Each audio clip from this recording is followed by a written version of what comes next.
So today we're going to look at how it's possible for you to determine if your betting system is just in a losing streak or if it's no longer working, because this is something that seems to confuse a lot of bettors, and it can be a very easy thing to get past. Now, if your betting system is just in a losing streak, you don't want to actually stop placing bets, because you're going to stop placing those bets and then you're going to hit your winning streak that comes after the losing streak, and obviously you're not going to make that profit, so you stop too early. At the same time, if your betting system stopped working, you don't really want to continue placing bets, because you're just going to lose the profit that you've made so far and then lose some of your initial bankroll by the time you stop. And it's usually the latter that most people do. So they keep betting on their betting system, it's stopped working, the selections are no longer profitable, and then they lose the profit that they've made, they start to make a loss on their initial bankroll, and they maybe decrease their bankroll slightly, and then they think this is no longer working, I'm going to stop. Well, actually, if one had stopped a bit earlier, you'd still have some of that profit that you originally made and your original bankroll. However, obviously you don't want to stop earlier if it's just a losing streak. So how can you actually tell the difference? How can you make that decision? And the key is you need to make that decision before you start betting on the selection, so you have a defined point where you're going to stop betting. Make that decision. Don't do it on the fly. Make it first. And one of the ways that you can make this decision is by using standard deviation. And that's something that a lot of people think is a bit complicated, and it can be, but there are spreadsheets. In spreadsheets there's just a formula that you can use that does it all for you. It's nice and simple, and if you're going to do it yourself, it's 5 steps.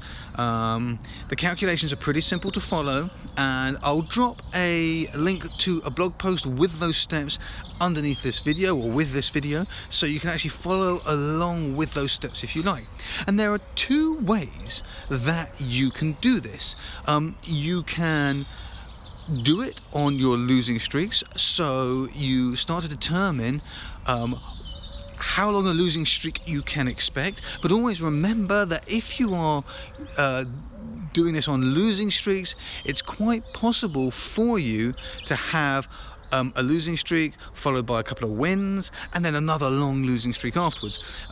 So the losing streak doesn't necessarily dictate how big you could have a downswing in your bankroll.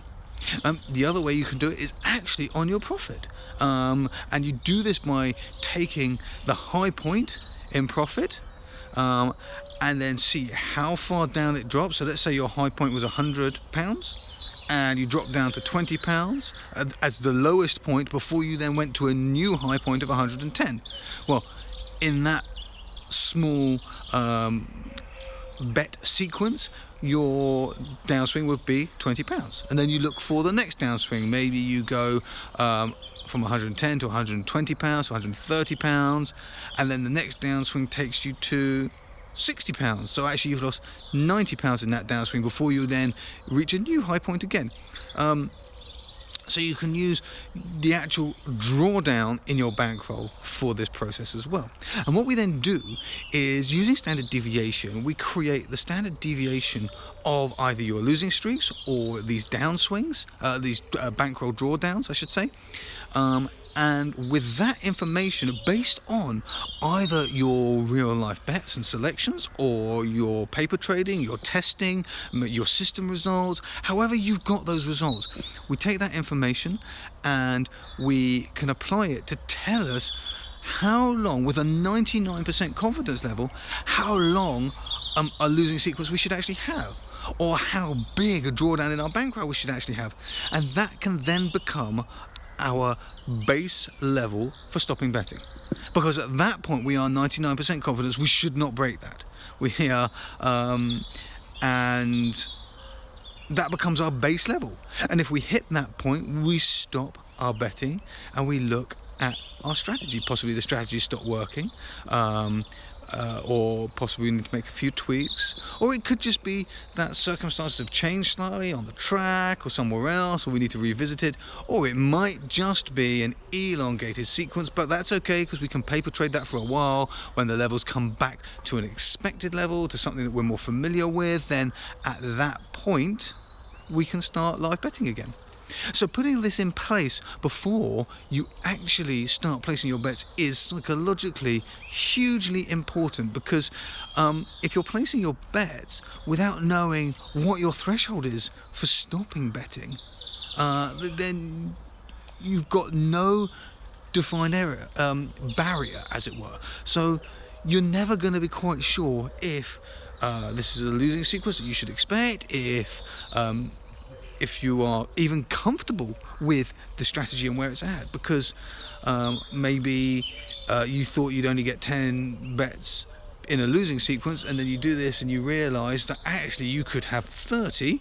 Well, suddenly you might have been uncomfortable if you had 12 or 13 losing bets in a row.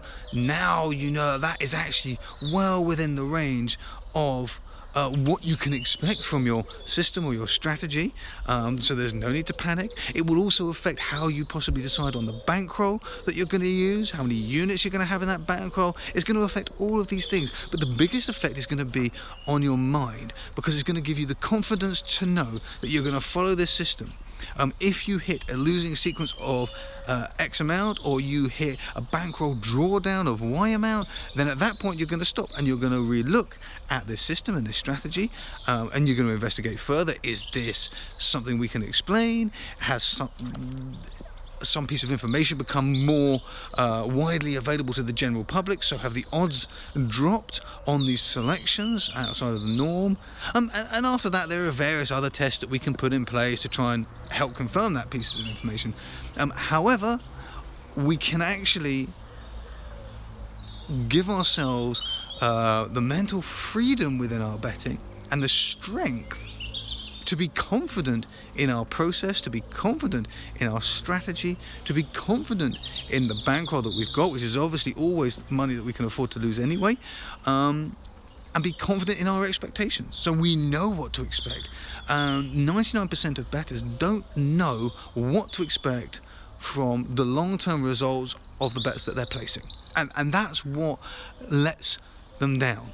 So we can tackle this using standard deviation, and we can tackle this by knowing what to expect and when we will stop betting, at what point it becomes uncomfortable for us, at what point we are no longer happy, and at what point statistically the strategy may or may no longer be working and we're outside of expected kind of limitations or variance, shall we say. So using standard deviation, we can do this. There's going to be a link with this video so you can look at the calculations, because they're kind of a little bit long-winded. However, a lot of calculators had a standard deviation button. Most spreadsheets have a standard deviation formula. Excel, I think it's STDEV, and that just does all the calculations for you. So it's really, really, really simple. And databases also have a standard deviation function in them. So however you're using it, it's good to know the steps, which is why you should check out the blog post. It shows you step by step, and you can do it on any calculator, any piece of paper. You don't need that function. But if you'd like me to show you how to use, say, the Excel function to do it really, really quickly, then just leave me a comment, let me know. I'll make a quick video just showing you how you can do that in a spreadsheet really super fast, and get that information immediately. It's been great chatting about this. I look forward to speaking with you, to hearing your thoughts on it. Please get back, please leave me a message, and I will see you in the next video. Thanks for watching.